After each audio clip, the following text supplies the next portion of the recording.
রাষ্ট্রীয় অতিথি ভবন যমুনায় প্রধান উপদেষ্টার সঙ্গে বৈঠক শেষে বাইরে জামায়াতের পক্ষ থেকে ব্রিফিং করা হচ্ছে। আমরা এখন সরাসরি চলে যাচ্ছি সেখানে। এটার কারণ হচ্ছে চাকসুর পরাজয়, এটার কারণ হচ্ছে রাকসুর পরাজয়, আরেকটা কোনটা?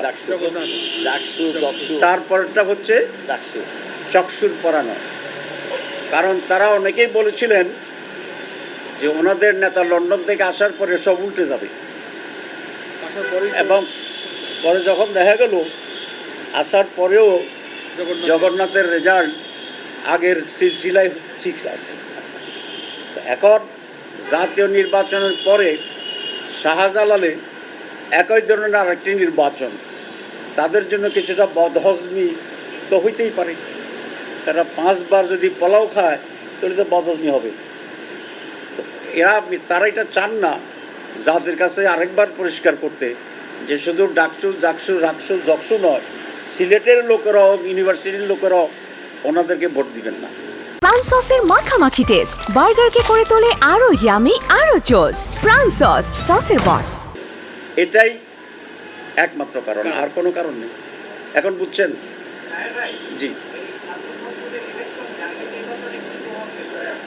জাতীয় নির্বাচনের প্রভাব এটাই ফেলবে যে যারা এ সমস্ত ইউনিভার্সিটি ভোট দিছে এরা এই জাতিরই একটা অংশ।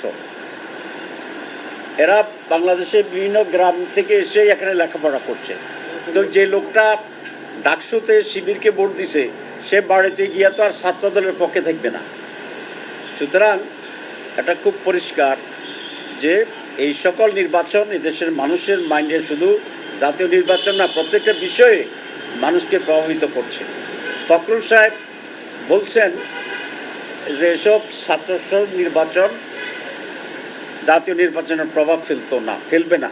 যদি এই সবগুলোতে ছাত্রদল জিতত তাহলে উনি কিন্তু বলতেন এই 5টি জায়গাতে এটা প্রমাণ হয়েছে জাতি জামাত ইসলামীকে চায় না।